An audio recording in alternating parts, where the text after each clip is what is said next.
अब दिल्ली में अरविंद केजरीवाल सिर्फ बैठकर देखेंगे, क्योंकि अब दिल्ली मोदी के हाथ में है। इस खबर में आपको दिखाएंगे कि केजरीवाल के पास क्या अधिकार रह गए हैं और मोदी सरकार ने किस तरह से दिल्ली में एक्शन लेते हुए मोर्चा संभाल लिया है। नमस्कार, स्वागत है आपका हेडलाइंस इंडिया पर। मैं हूं नवीन चौहान। कोरोना ने हाहाकार मचाया तो सबसे पहले दिल्ली पर कहर उठाया।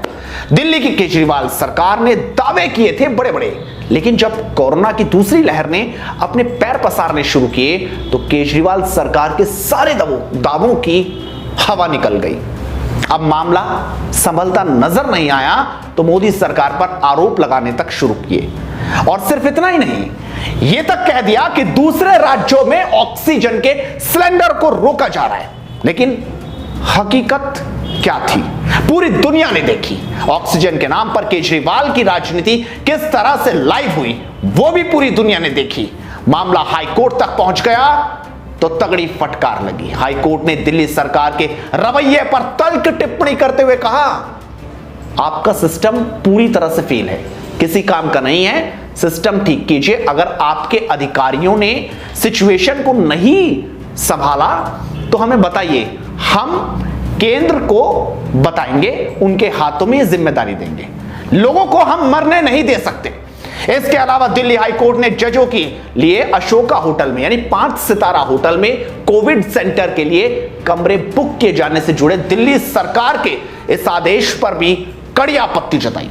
केजरीवाल की मुश्किलें यहीं कम नहीं हुई। हाई कोर्ट के बाद रातों रात केंद्र सरकार ने भी केजरीवाल सरकार की अक्ल ठिकाने लगा दी है। केंद्र की मोदी सरकार ने दिल्ली के उपराज्यपाल की ताकत बढ़ा दी है। अब दिल्ली सरकार का मतलब उपराज्यपाल होगा, क्योंकि बगैर एलजी के मंजूरी के कोई कार्यकारी कदम नहीं उठाया जा सकता।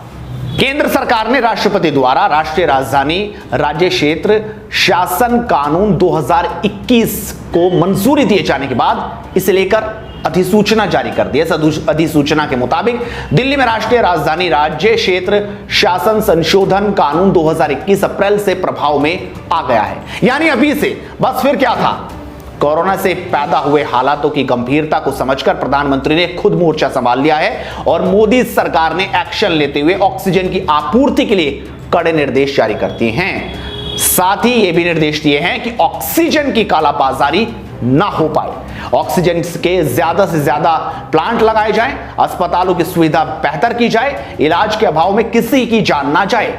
इस एक्ट से क्या कुछ होगा वो आपको दिखा देते हैं। यह एक्ट प्रभावी होने के बाद से अब दिल्ली में सरकार के मायने उपराज्यपाल होंगे।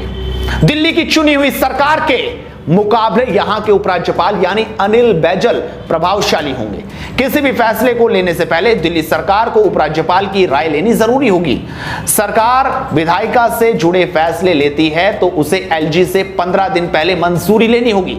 प्रशासनिक मामलों से जुड़े फैसले लेते हैं तो उसे 7 दिन पहले मंजूरी लेनी होगी। लेकिन जिस तरह से कोरोना काल में दिल्ली सरकार का रिपोर्ट कार्ड जारी हुआ, उसे देखते हुए मोदी सरकार ने मोर्चा संभाला और अब एक्शन जबरदस्त होगा। यानी आप समझ सकते हैं, ताकत अब केंद्र सरकार के हाथों में होगी और केजरीवाल सिर्फ ताकते रहेंगे। आप इस वीडियो को शेयर जरूर कीजिए और लगातार जुड़ रही हेडलाइंस इंडिया के साथ। नमस्कार।